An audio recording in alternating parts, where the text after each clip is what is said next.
With us today is Lisa Hammond. She's Director of Faculty Affairs in the Office of the Provost, and she has the responsibility to support all faculty appointment, promotion, and tenure activities, including working with the Faculty Senate Office. She coordinates with the University Committee on Tenure and Promotion on the criteria for tenure and promotion. So she just has a wealth of responsibilities. One other thing you should know about Lisa, she is also one of your faculty colleagues. She's a professor of English at the University of South Carolina on the Lancaster campus, and she teaches a wide range of writing and literature courses and publishes on American women's literature and gender studies, and most notably, she's a poet. Her poems have appeared many, I can't list all of them, but I'll give you a sample. Tar River Poetry, Southern Poetry Review, Birmingham Poetry Review, English Journal, North Carolina Literary Review, and my favorite, Literary Mama.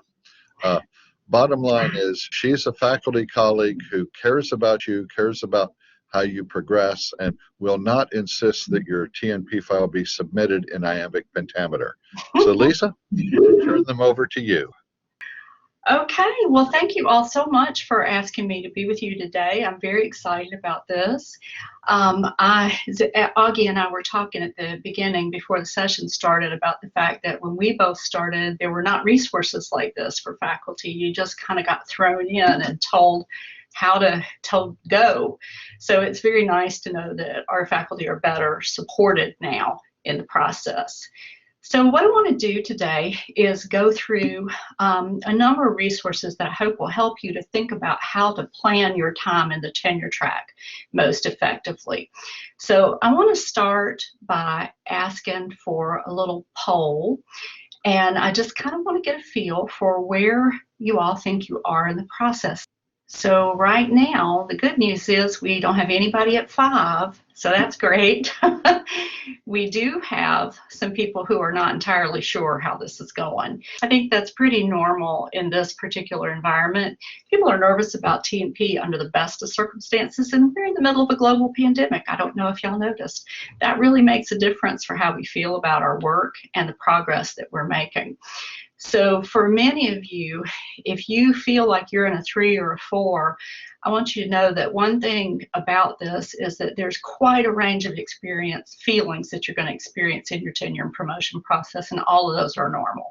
So any range of this, and you can sometimes go from one at the beginning of the day to one in the middle and another one at the end. You get a wonderful acceptance early and then get something anxious about a grant later, and by the end of the day, you just are a basket case. So this is all very normal if you're having any of those kinds of feelings. Let's start by asking you to give us a little bit of a check-in on what concerns you may have at this point about your tenure path. So are there any challenges, obstacles? What do you feel like might be something that's a concern for you in the tenure process? We're going to do this as a whiteboard so that you don't need to feel anxious about, let me see, I'm going to stop sharing this and put up a whiteboard so that you don't need to put your name on your comments if you're anxious about that. Challenges, obstacles. You can go up to the top and click the T text box and just drop your cursor anywhere in the screen and type anything there that you have a concern about, anything you feel like is a worry for you in the tenure process now. That's a big one right there, publishing deadlines. Another big one, funding. Oh my. So funding, we're seeing that one come up twice. So access to materials. Tell us a little bit more about that. What kind of materials are you worried about? Writing is very hard. I am a writer and I absolutely concur with that. Time management. We're going to talk about time management. We're going to talk about expectations. Anybody else have anything else you want to add? Fieldwork materials are in Europe. The pandemic does really pose some very big problems for those of us who have research with an international component or who any travel is involved. in that case, one of the things that I would recommend is think about how you might reframe some of the work. You have plenty of time still. Is there a way that you have colleagues in another country who can help you with that? Is there a way to build a network there that can help with that? Are there materials that you can access through an archive that have been put online virtually? Can you communicate with the librarians at the sites that you're using? I don't know what your specific materials are that you need, but that does require a lot of creativity. Now, there's some good news about that we'll come up to in the presentation about ways that we can address some of those kinds of things, but that's very much something that I think is a fair concern. So I'm going to take a screenshot of this so we can come back to it. Whoever is worried about less opportunities for campus service, don't worry about that. They will come back, I promise you. The biggest part of the service responsibilities is doing enough and being able to say no. So we're going to look at most of these questions in one way or another as we move through the slides. So I'm going to go back to the slides and we'll start seeing what we can do to move forward. So time is a big anxiety for a lot of people because the time feels like at the same time it's quite a lot of time and it's not very much time at all. So this is a typical path for an assistant professor tenure timeline or an associate professor. Now, I don't think I remember seeing anybody in this group was an associate professor in rank, but somebody may have signed up since the attendee list that I saw. So one thing that's important for you to know is if you came in at rank as an assistant professor, you're going to have 7 years in your probationary period.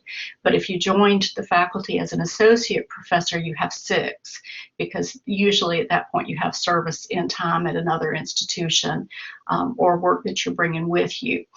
Now, these timelines, they are the, quote, typical timelines, but what that can mean is a lot of different things. I know there's at least one person in this group who's an instructor, so you're not in the tenure track yet, hoping to be in the tenure track. The work that you build now, you might be able to bring into service in your tenure track line if you're moved into that, depending on your unit's criteria. I know some of you are clinical or professional track faculty. Professional track faculty have a different set of guidelines and requirements for tenure and for promotion, rather. The Senate is in the process right now of working on some new procedures to give more information for how that process moves forward and to create a stronger process. So if you're in the clinical or professional track now, one thing to know is that you really need to be following the work of the Faculty Senate, because there are going to be some changes to the professional track promotion paths that are going to affect you. So that's something to keep in mind. Some of you are from a different campus, and so your criteria are going to be different, but most of us are going to have a timeline that looks kind of like this. There's possibility for the timeline to go a little faster. I've just been reading a couple of files where people had some service at previous institutions, and so we're able to go up. You'll hear sometimes people talk about going up early. There really is no such thing as an early tenure application. There is just the first time that you meet the criteria for promotion and tenure. So when you hear people say, oh, I'm going up early, they're really going up at their first opportunity that they're eligible. So there is the possibility of going up before the penultimate year, which is year 6 for assistant professors and year 5 for associate professors. And there are also tenure clock extensions. So this time it can be kind of wavy, but generally we're looking at a timeline like this. So 7 years, that seems like a lot of time. You can get a lot of things done in 7 years, right? Well, let's look at how this timeline actually works. So let's say you all were hired, and again, I'm generalizing, in August of 2020. This is what your schedule looks like. You're going to undergo your tenure progress review in year 3. That's 2022 to 23. So that a lot of times you will hear people refer to this as third-year review. And then your tenure review will be in 25, 26. And again, that sounds far away. but it's not quite as far as you think. Year 7 really doesn't count in terms of your putting together your information in your case, because you turn your materials in at the beginning of year 6. So you have 7 years, but you don't really have 7 years. And one thing you've got to kind of keep in mind too is that there are deadlines along the way that go along with the process. So in your year 3, you're going to have a tenure progress review. That's where you're putting together essentially the first version of your tenure file for your department to give you some feedback on your progress. How are you doing? Are you on track? That application can actually take a good amount of time, and we tend to underestimate this because each of you are doing an annual review every year. So you put together your annual review document, so you kind of think, well, I'll just take my annual reviews and put them together, and that'll be my 3rd year review. And it's not quite that simple, because the information is organized a little differently, because information is duplicated from year to year, and because your career path is going to change over the next few years. So 3rd year review is a fairly significant time commitment. It's something to definitely keep in mind. Now you'll notice that there are some dates on here. 3rd year review happens on the unit department levels schedule. So there is a general calendar for 3rd year review, but that tenure progress review can happen for some people in the fall, for some people in the spring. Most folks with a January 1st deadline are going to have their tenure progress review in the spring, just beginning the 3rd year. So that's a thing to keep in mind. In year 5, you're going to be turning in the name of your potential external reviewers, and your file will be due to the external reviewers in year 5. Year 6, your tenure file is due right at the very beginning of the year. So when we talk about how much time you have, you really have something that looks more like this. How many semesters do you have? Let's break it up. So we know that year 6, the beginning of the year, is when you'll turn in your tenure file. So you have 1, 2, 3, 4, 5 years to get your work done. Probably don't want to plan on doing a lot the last semester of year 5, because by that point, things really already need to be out in the pipeline. A journal can take a year to 2 years to respond to submissions, as some of you know.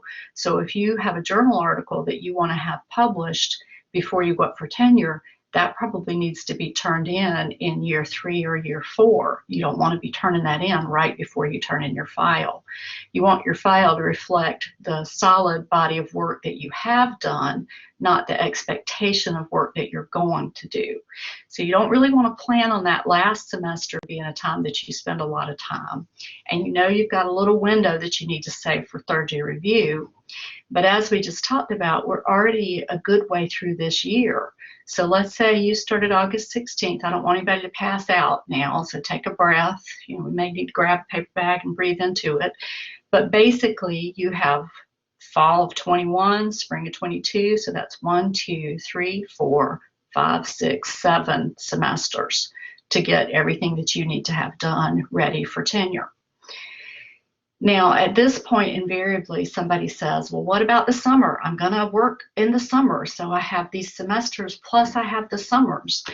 And the answer that I will give you to that is that you need to go ahead and plan for everything to take twice as long as you think it's going to take. And I actually calculate my rate of how long I think something's going to take at about 2.5 times. So if I think take me an hour to write up a conference proposal abstract. I've already done all the research for it. I've already done all the reading. I already know what conference I'm going to. All that work is done. I think it's going to take me an hour to write that abstract. I try and block out about 2.5 hours for it. And sometimes it doesn't take that long, and that's great because I've left myself some window. But often it does take that long, and that's particularly true with larger projects. So if you know these are how many semesters I have, and these are the things I want to fit into them, and things are going to take twice as long as I think, that gives you a good way to kind of think about how to structure your work. So I would say that what we need to do is start thinking about how are you going to plan your work and map it out over the next 5 years that really we think is 7, but actually is more like 5. And that is why they call it a tenure clock, and we definitely hear it ticking. Now, one good news is that there are tenure clock extensions that are available for faculty, and in fact, every pre-tenure faculty member at the university at this point was granted an automatic one-year tenure clock extension. You are not obligated to take this, but your penultimate year has been extended by one year just because of the extreme demands of the pandemic. So that means that you already have a little bit more of a wiggle room than you thought. There are also tenure clock extensions for other circumstances. So let's say you are the researcher whose materials are over in Europe and you cannot get there to Europe. Your automatic extension's already in place. You can go ahead and request a second COVID impact tenure clock extension based on the fact that you haven't been able to get to your research materials. Your lab may be closed. You may be taking care of an elderly parent. You may have young children who you basically are homeschooling because they are trying to do their classes online, which means they're coming in the room every 5 minutes and crying because they have homework and need help. So whatever your circumstances are, you do have the option of the automatic COVID extension available to you and an additional COVID extension. Tenure clock extensions can happen for the birth of a child, adoption. There are a number of different circumstances, death of a family member, so those are available to you. The tenure clock extension is automatic for COVID. Alexandria, I see your question there. You should have gotten, if you were on the Columbia campus, a letter from the Office of the Provost that extends that probationary period. If you're on another campus, your campus may be handling it differently. I know that on the Lancaster campus, we got our intent form that says I'm going to apply for tenure or not. And there was a box you could check that says, yes, I'm going to take the extra year. So if you are a Columbia faculty member and you have not received a letter that gives you that automatic extension, let me know. Okay, great. But you do have that, and it is up to you whether you take it or not. Now, also, your third year or tenure progress review can be extended, and that's independent of whether you take a tenure clock extension. So if you feel like you need a little bit more time for that tenure progress review, you can request the extension. And then if you feel on schedule for tenure and promotion, you can go ahead on the original schedule. If you take the tenure progress extension and want to take the tenure clock extension also, you can do that. So you have some real flexibility here. And I'm very grateful that the provost has, along with university administrators all over the country, recognized what a difficult time this is for faculty and given us every opportunity we can for success. That's a wonderful gift. Now, one thing I want to say about tenure clock extensions, it's very important to understand that extending the time doesn't mean the expectations are increased.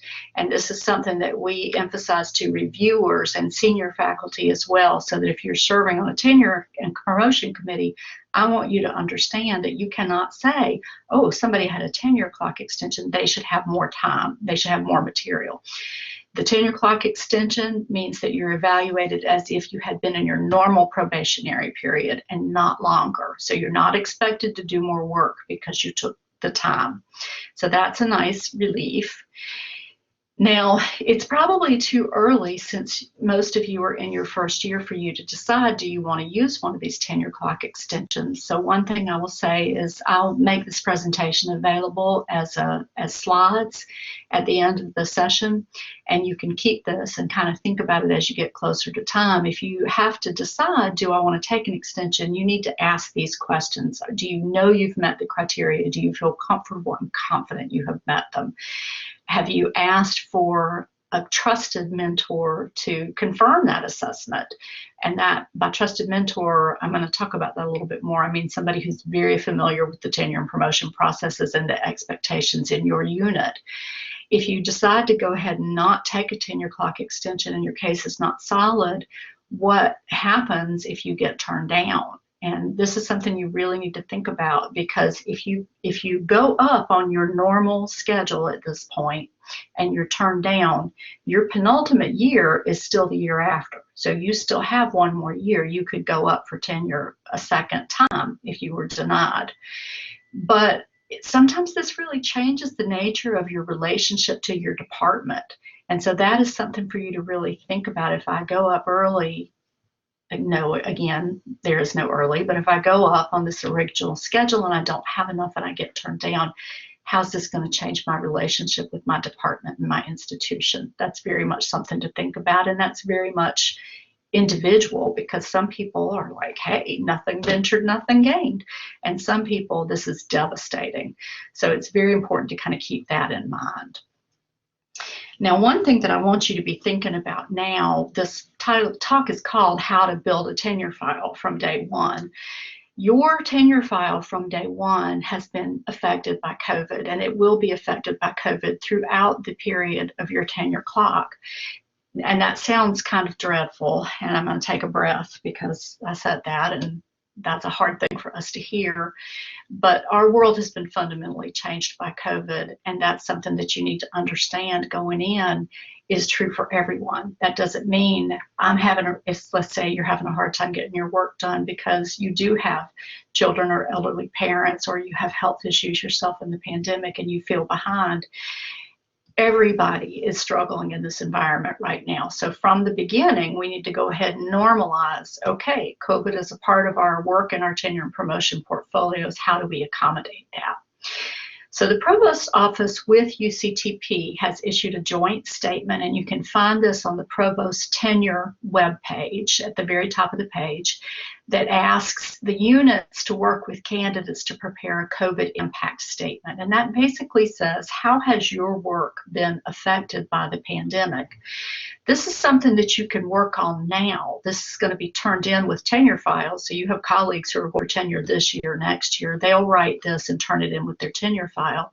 But you can do a version of this in your annual review as well that will then help you when you get to the point where you're ready to go up for tenure. You'll be able to say, my research agenda was a little slow the first couple of years because these were the COVID impacts, but here's how I picked it up and here's how I recovered from that. So the COVID impact statement is something that's going to be a part of your professional portfolio over these next years as you build your tenure case. There's more discussion of this on the Provost website, but these are the things that you would really want to think about maybe are affecting your ability to perform as a teacher, as a researcher in your department service. So I would say one thing that's very important here, and I'm not going to read all these slides to you, but be brief. You don't need to give lots and lots of detail. Don't reveal tons and tons of personal information. You can concisely lay out those impacts, and that will have the same effect. And I would also say a thing that's really important is to learn the art of positive framing. So I know I'm teaching a class right now myself that I have never taught online before. I've been teaching online for 20 years, but this happens not to be a class I've taught online before. I don't feel like it's going great. I think it's okay, but it's not a good class as far as I like to think of it. In my head says this class is not good.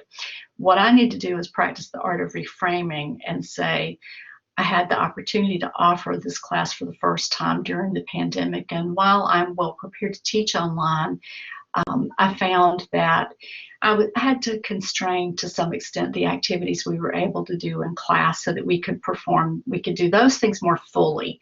So I might want to talk about how there are lots of things I didn't get to cover that I wish I had covered. Instead, how did I do well the things that I was able to accomplish in the class?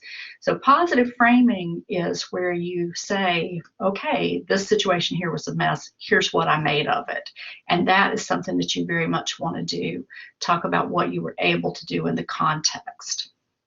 Now, having said that, this is the part where I feel again like we all need to take a break because we said, oh my goodness, that's not many years and a lot of them are happening in COVID. What do we do?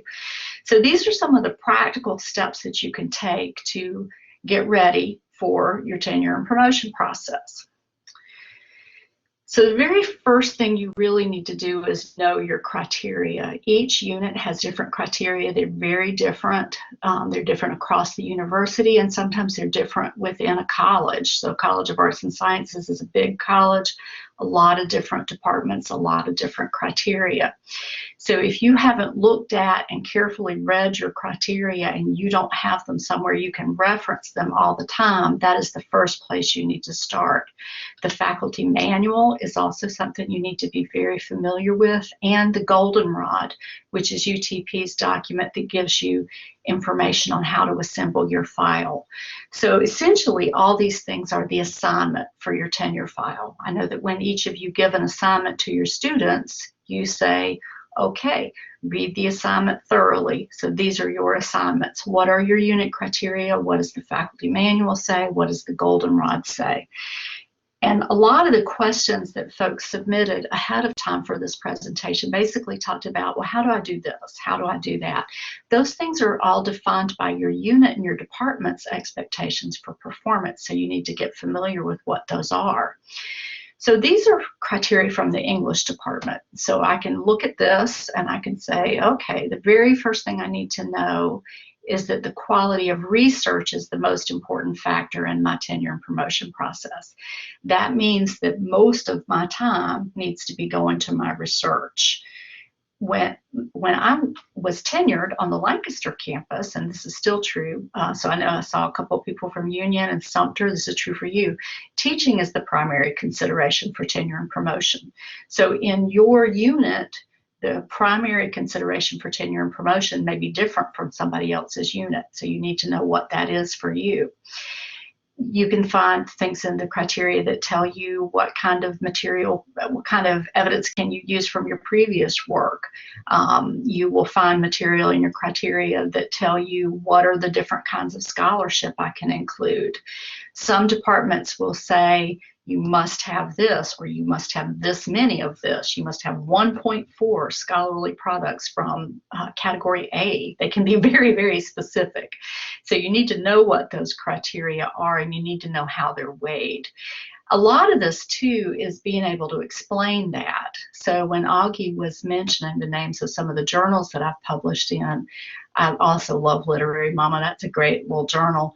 It's not a highly competitive journal, but Tar River Poetry is hugely competitive. They get thousands of submissions every year, and they publish less than 1%. So it's important to provide context to help the reviewers understand the significance of your publication. What's the acceptance rate? Tar River is one of the top 10 poetry journals in the United States, and that's useful to know. Jasper, which is an outlet here locally, that's a regional publication. It's not hard to get into, generally speaking, but it's work that I like to do because it builds my community of artists here. So your work is going to have different contexts that you need to provide to help the reader understand what's the difference between this piece of scholarship and that piece, which piece is most important, if there is flexibility in your criteria, and often there is. Another thing that's really useful for you to do is to know what the expectations are within your field. Most of us have a field that has a professional organization that provides guidance for faculty and for evaluators. When I was untenured, and this is now beginning to officially be a million years ago, publishing in online outlets was very new, and it was not real well regarded. So when I went up for tenure, I had a major article in an online journal, and I needed to make sure that I provided context for the reviewers, who were mostly a lot older than I was and who had been in their jobs for a long time, who didn't really think scholarship that was published online was real scholarship. I needed to provide context to demonstrate that it was a valuable and important publication. So I used some Modern Language Association standards that talk about how to evaluate digital work in the humanities, and that was something that made a difference in how my tenure file was read. Professional organizations are also really helpful for giving you a sense for ways you can document teaching effectiveness. Many of these organizations will give suggestions on what good faculty in these areas do in their classrooms, and those are things that you can go and get specific ideas for how to document your teaching effectiveness. Criteria often will provide that as well, but the professional organization support materials I find sometimes are more nuanced. We tend to want to over-rely on student evaluation numbers, and they are important, but they are one measure of successful teaching, and there are many other measures. So make sure you know what those are in your unit criteria and in your professional organization support materials. So once you've read that assignment really thoroughly and you know what they're asking you to do and what kinds of things you have to have, this is the time where you say, how do I make this plan? You really need to have, more than anything else, a scholarship plan, because your other work has built-in accountability. I'm going to talk in a few minutes about the National Center for Faculty Development and Diversity, and this is something that they highlight very strongly. If you don't show up to class, somebody's going to come looking for you. But if you don't finish an article, there is not a journal editor anywhere who's going to come knocking down the door and say, excuse me, where's your article? Have you started working on it yet? So we have to create accountability and structure for the work that doesn't have that built into it, and that's your scholarship. So when you're trying to create a scholarship plan, there's several things you can do. And one thing is you need to create benchmarks. What do I need to have at the end of this 5-year period? Or if you want to make yourself really feel anxious about it, 4.5-year period, what do I need to already have done in that period of time? So if I need a monograph, if I've got to have a book, how many chapters is that I need to have in place? What's the time frame where I'm going to send it to the press? When's the book proposal need to be ready? How long does it take me to write a chapter? How different does this have to be from my dissertation? Some departments will allow you to build on the work that was part of your doctoral program, while others want you to make a new and significant different path. So all of those are questions that you need to keep in mind. Different units have different expectations for quantity of the work, but I think all of the units expect high quality work. So make sure you understand, what do I have to have? How many articles? How many presentations? What do I need to have? And how do I map that out in this time period? If I need to have, I'm going to just randomly pick a number. Let's say I need to have 8 presentations and I have 5 years. I'm going to front load and try and get more of my presentations early in the period so that I can focus more on the written publications later. So there are different strategies for how you build those benchmarks and target dates that'll depend on your unit, but you can very well just map it out. Once you've kind of mapped out a research plan, you really want to check in with your mentors and ask them, is this a realistic plan? Is this enough? Am I going to be able to demonstrate consistent progress? Is this going to give me a record that's proving over time what I'm doing? You definitely do not want to do something where you have one large project and all your eggs are in that basket. I had a colleague who had a data collection project that was a multi-year data collection, and there was a drought in one part of I think he had 3 years he was going to collect data. So his data was compromised. And he really was pushing at the end of his tenure period to get something done because his research objective was a little bit more ambitious and it didn't have a backup plan. So if you have a scholarship plan that's too ambitious and you don't have backups, you need a mentor to help you see, how do I adjust this so that I can have as effective a path towards my tenure as I can? You need to have something that demonstrates a long, consistent progress. So you can take this timeline and just map it out. And let's take a minute or two. We won't take long, but let's take a minute or two in the chat and say, all right, so let's give ourselves spring 21 off. Fall 2021, what is it you would like to have done by the end of that semester? What's something you want to have definitely had finished at that point? It's out the door. So let's take a minute and throw a couple things in the chat there. What would be some of your goals you would populate this timeline with.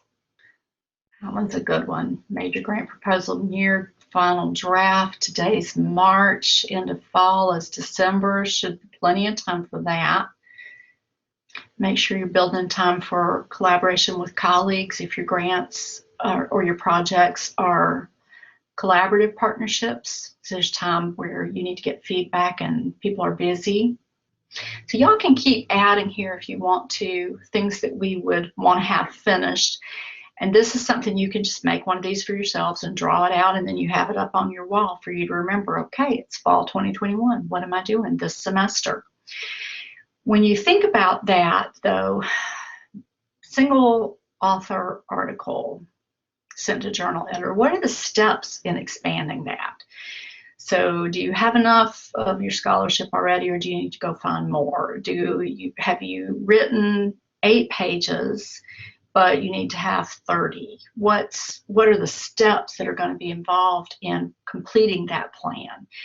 Part of that, too, is knowing how long it takes you to do something. Again, that everything takes twice as long as you think it's going to is a really critical thing to remember here. And one way to also break down your goals is to set deadlines along the way. Interim deadlines are really useful. So a conference proposal gives you a deadline that can help you move an article forward. If you've got a data collection project, you need to know when do you need to have your IRBs done so you can get that process moving. If you're applying for grants, what's the review cycle for the grants you're targeting? Do you even know which grants you want to target yet? And very likely you do, but you need to go and get familiar with those. So part of it, your work is just pulling the grant guidelines, looking through them, making sure you understand it. That takes time itself. Breaking down the goals is something that I have found this webinar super helpful. Each of you, as University of South Carolina faculty, have a free membership to the National Center for Faculty Development and Diversity. This is an organization that's created nationwide to support faculty, particularly those who are underrepresented at institutions, to give them the support that they need to be successful in the tenure and promotion process. I really recommend that you take advantage of the membership for this. There's a link on the Provost webpage that tells you how to sign up for your free membership. You get a weekly Monday Motivator email that gives you ideas and suggestions and reminders. And they also have a series of webinars. I really like the one on how to say no. I had to use that one quite a number of times before I got to the point where I could do it at all. I'm still not great at it, but definitely learning to say no is an important skill. And there's a 90-minute webinar that will teach you how to do it. But the semester plan is a really great resource for how to map your obligations over the course of the semester so that you fulfill those. And by obligations, I mean the obligations to yourself. Your obligation as an untenured faculty member is to your own success, and you have to build that time into it. Accountability is a really important piece of this. Carrie Ann Rockmore, who's the director for the National Center for Faculty Diversity and Development, says what you really need to do is write 30 minutes a day. Work on your scholarship 30 minutes a day. And over again, I hear people say, oh, I can't do that. I need blocks of time to work on my scholarship. And I like blocks of time to work on my scholarship too.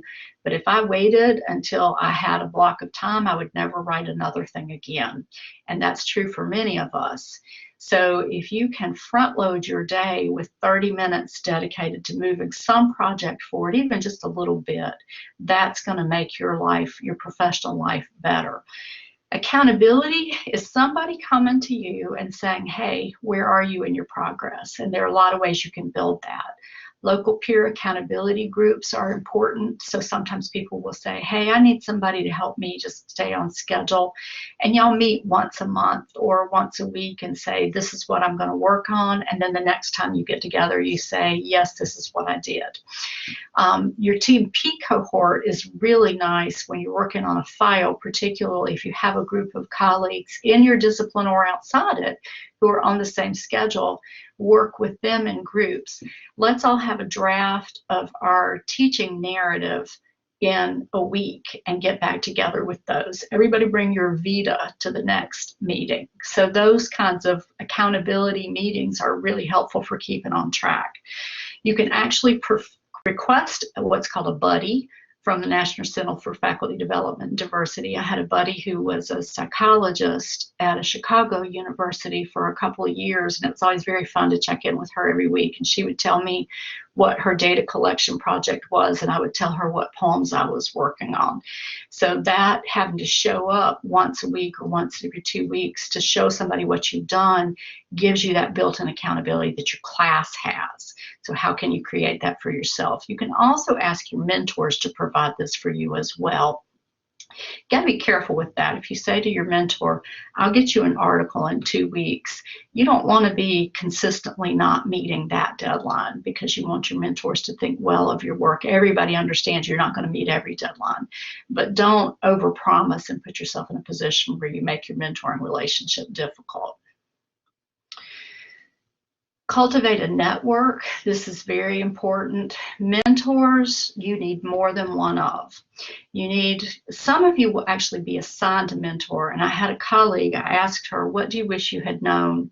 What do you wish somebody had told you the first semester you were in the tenure track? And she said, I wish somebody had warned me about my mentor, which about broke my heart, because that's not what we want to hear. But sometimes we get assigned a mentor, and the mentor is not all that helpful.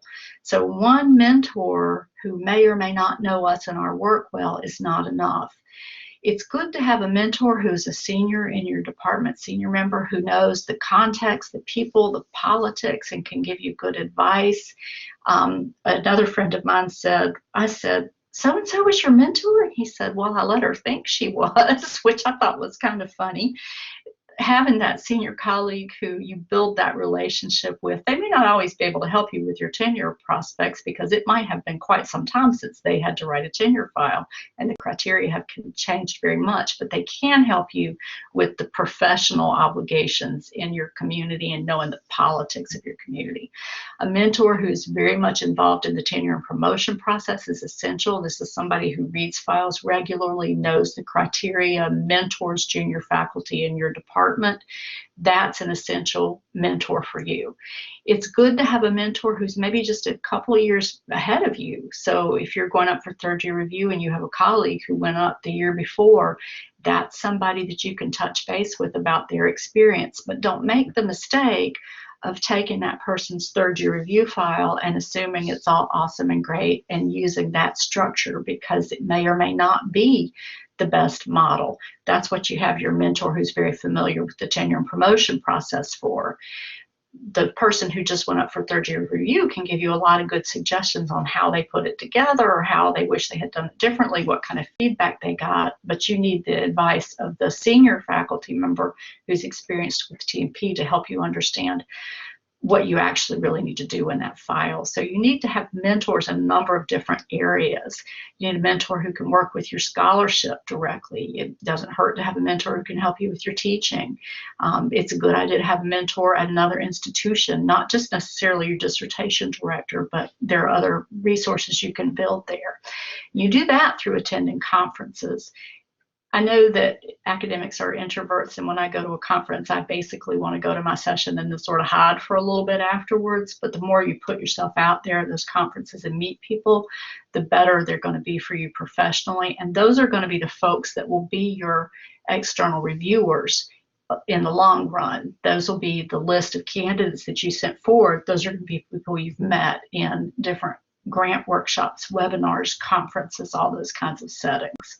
So don't feel embarrassed about seeking out colleagues to introduce yourselves to them or asking for introductions, because if you see somebody's work who you admire that's connected to yours, nobody is sad to hear, I really admire your work. Now, they may or may not have the time to give you, but you won't know if you don't ask. Social media is a really great area too for many kinds of opportunities, and this differs a little bit from field to field, but I know that I have seen calls for papers on social media that I wouldn't have seen in other contexts, particularly when I'm beginning to explore a new area of research. So don't dismiss social media as a resource for your network. And the other thing you need to really do is build your support network as well, because the tenure and promotion process is long and it's hard. You need to have somebody whose job is to help you feel better, so that if you do have one of those bad days, you've got somebody you can trust to talk with. Backup plans are a really important thing. I don't ever send out a packet of poems until I know where is the place I'm going to send them when they come back. Because in poetry publication, the rejection rate is so high that I just plan on the poems are going to get rejected. I know where they're going to go when they come back. It used to be I would just stick them in the new envelope. Now I just copy that packet over to the new email address. So knowing what's your backup for a rejection. Some fields allow simultaneous submissions for work, others do not, absolutely do not, and don't do that if they say no. If your big project is unsuccessful, can you break it up into bits and partition it out to other areas that are smaller? There are lots of ways to build those backup plans, and those are an important thing to have in mind. These next couple of slides, I want to talk about specifically how to start putting a file together, because you really are already putting your file together right now, whether you have actively started it or not. Your annual review is the basis for your file. But one thing to understand is the annual review document that you do every year, your tenure file is going to look different from that. Your third year review file will look different from that. Part of it is just you were on one committee for 3 years in a row. You don't list that committee every 3 years you were on there. You want to go in and update the dates and list it one time. Part of it is some things that you do that are very important at one point will drop off at another point. And so you might have a big long section on that in your annual review, and then the next year it's not as big a deal. So the annual review is the basis of your file, but it's not going to just automatically convert over into the file. So that's one thing to remember. The better your documentation is now, the easier it'll be for you to have together to build the file. One thing that I like to do, and I want to do this every week, and I more likely do it every month, is I just kind of go through and review, what did I do this month? What were the major commitments I gave my time to? What committee meetings did I attend? What progress did I make on my work? That weekly or monthly review helps you very much stay on track with your work, and that's also a way for you to keep track of your documentation. Another thing that you can do is think about what you want to include in your file, because sometimes you have to build that in. So some units, for example, automatically do a peer observation every year for their untenured faculty. And the untenured faculty don't have to worry about it at all. They just tell you when they're going to do it, and you're ready to be observed. Other units don't do that. So it's the faculty members, it's on you to make sure that you have the peer reviews that you need. You should ideally be peer reviewed at least once a year. And you want to have then a record of those reviews over time. So if your department doesn't schedule those for you, you need to be asking for a peer review. And you want to think about, this is a good place to ask your trusted mentor, how do I get that? Who do I ask? Your class can be observed whether it's an online class or a face-to-face class, but the peer observations are an important part of your record. And if your department's not setting that up for you, you need to set it up yourself. Pre and post-test document student learning are also something that takes some time to plan. One thing that I like to do, because I teach writing, one of my lower indicators on student evaluations is always how fast I get work back, because grading 60 English 101 essays takes a long time. So often I will include a sample in my documentation of a graded paper so that a reviewer can see what kind of time I spent on that paper and what sort of feedback my students got. That means I need to make sure as I grade in the semester, if I see a paper that's really useful for that, I snag it and put it in my documentation. If you've done a large service obligation, ask the person, if they don't do it for you, to write a thank you note so that that's a part of your documentation as well. So as you go, you're saving all of these things and you're building your documentation, and the supporting documentation is going to be kind of the framework that you use to build that tenure file.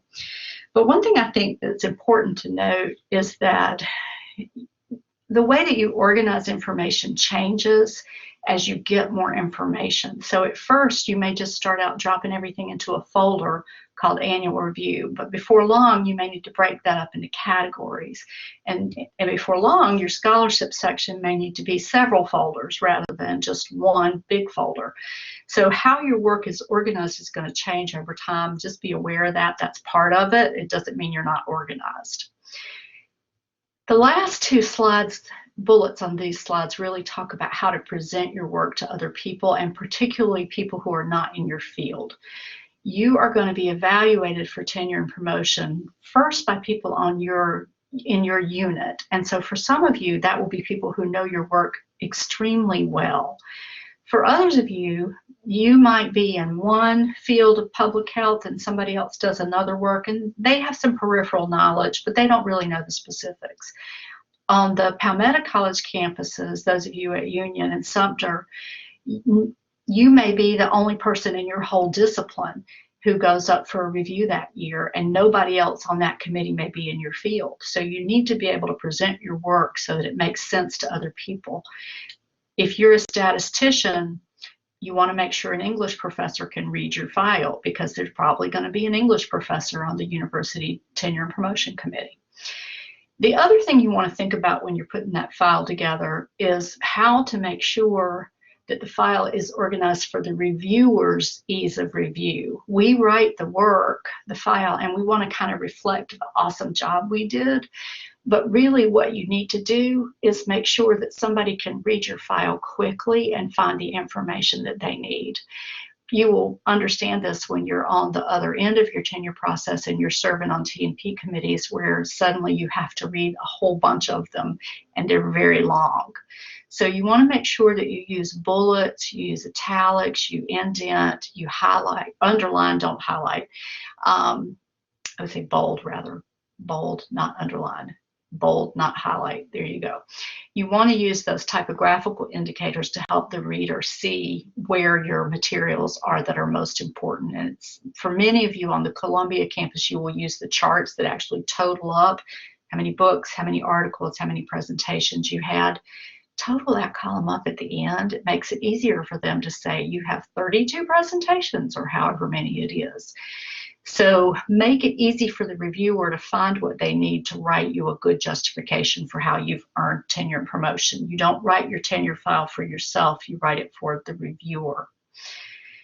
So let's pause for a minute here and see what questions you have. And at this point, I think if Xavery can set you up, you can raise your hand and we can call on you.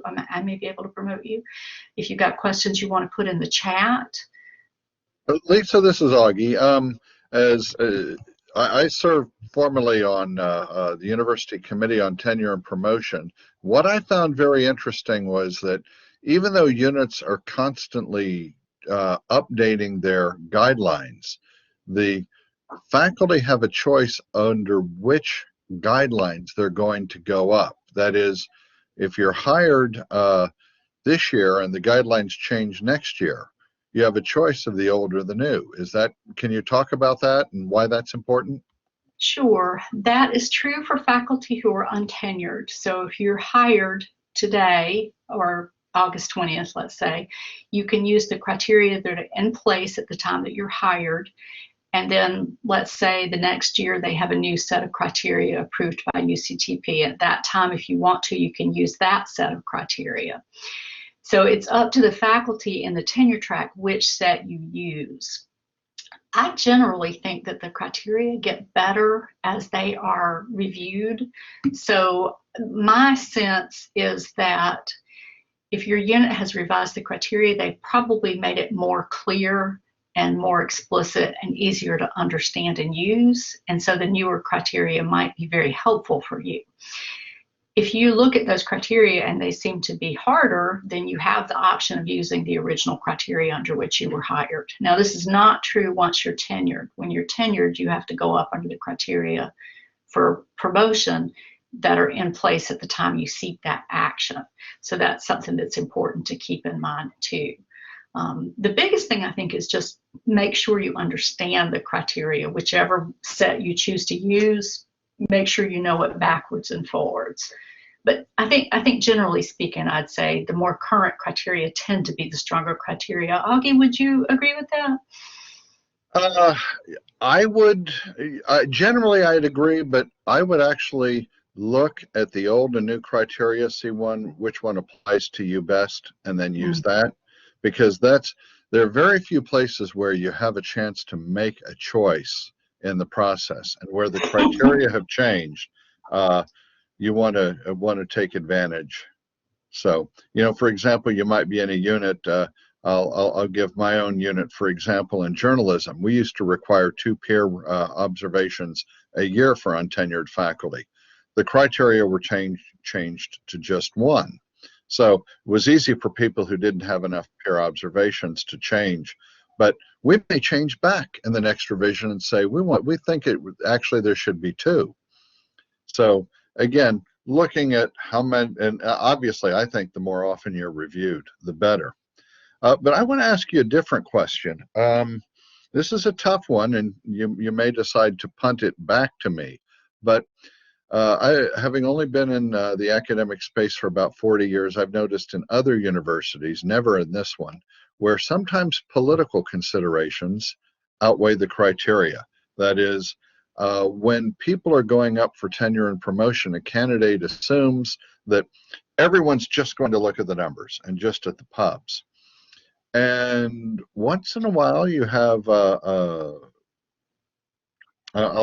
use the term arrogance that's practiced, and it's used to try to control or limit junior faculty. What can faculty do to avoid having any of those political concerns come into play? Well, I'm not sure it is possible to avoid all political concerns. Anytime you're in a university department, you're in a political environment, and that's just a fact. And we navigate those carefully. We navigate those with our colleagues who help us to know how to respectfully and carefully navigate those things. But we also navigate them by arming ourselves with information and knowledge. And I'll give you an example, and this is a true story, and this happened to me. I do women and gender studies. I'm an affiliate faculty member in the Women and Gender Studies program. And when I went up for tenure, I had an article about teaching women's studies online. And I was asked by a colleague in my department, is women's studies even really a discipline? This was a faculty member who was very much senior to me professionally. And I answered the question as politely as I could in that context. I was quite taken aback by it. I talked about also the peer review process for the journal, and I made sure when I sent my file forward that it documented very clearly the ways that women and gender studies was a field and how that was a piece of scholarly work. So I would say that the thing you have to keep in mind when you have political considerations is you are going to make little mistakes along the way. You want to try not to make big ones. And one easy way is to listen respectfully. Make the point you need to make, but I would really stay out of big political arguments if I were you and I were untenured.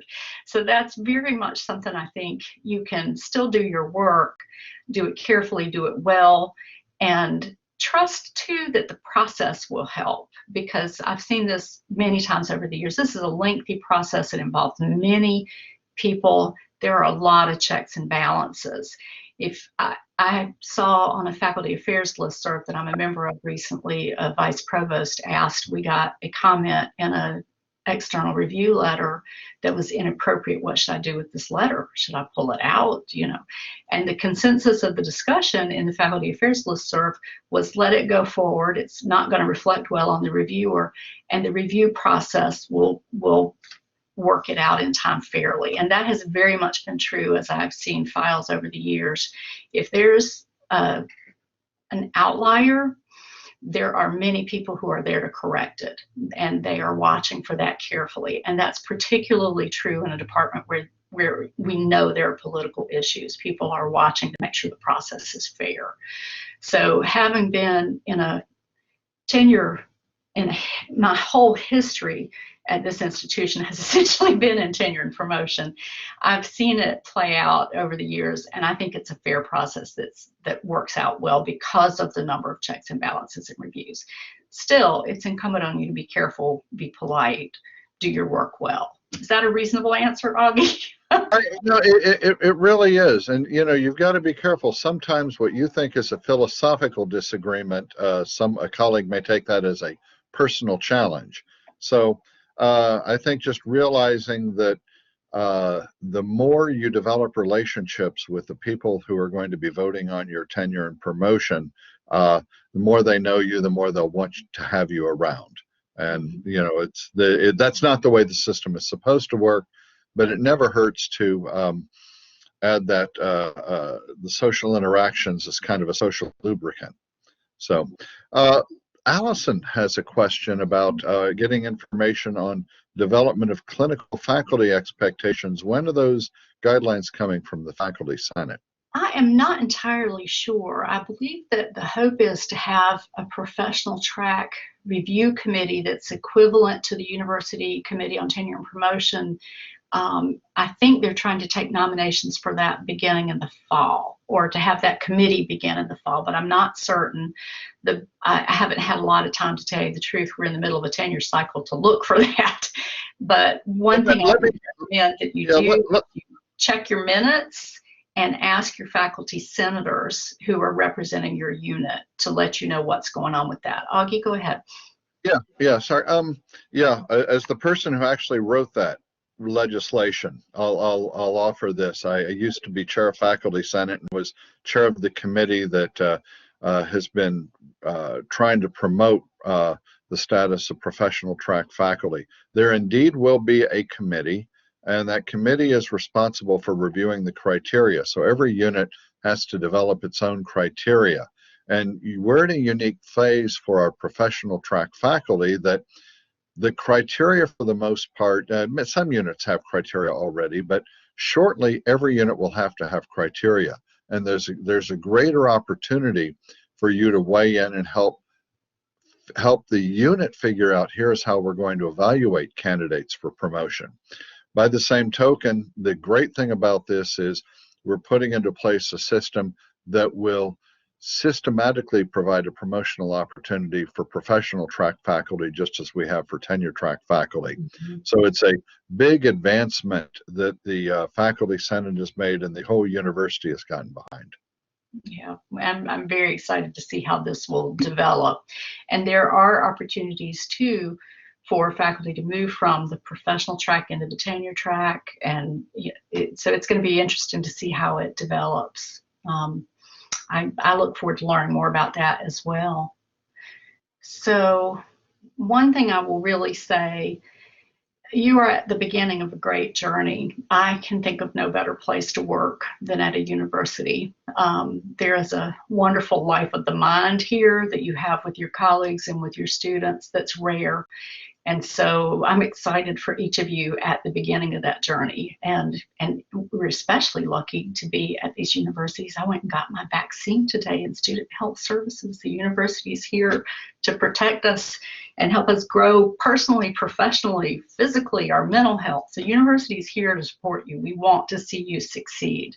So I want to encourage you to take advantage of the resources that are around you. There is a very nice book by Robert Boyce called Advice for New Faculty Members. The Employee Assistance Plan offers a lot of resources for faculty. There is absolutely nothing wrong with a little therapy when you're in the tenure process. I think many of us have to go to therapy because other people will not. So I want to encourage you to take advantage of that resource if that's of use to you, and very much recommend the National Center for Faculty Development and Diversity membership. That is a great place for you to learn a variety of strategies to be successful professionally. I want to end by just asking you to think a little bit about what is one thing you can do today that will help you advance your tenure file, your case towards tenure. And you can go ahead and say, well, today I went to this webinar, so you can think about what you could do tomorrow. But little things that you do along the way are going to make a difference.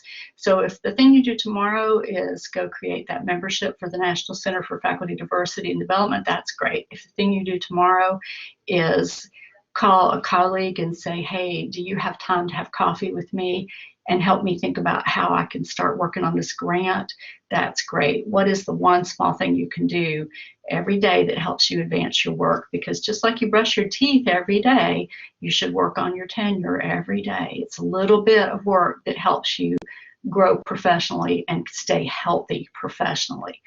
So I am happy to be a resource to you at any point as I can. Please let me know. This is work that I really value, helping junior faculty through the tenure process, and I'm happy to have your feedback.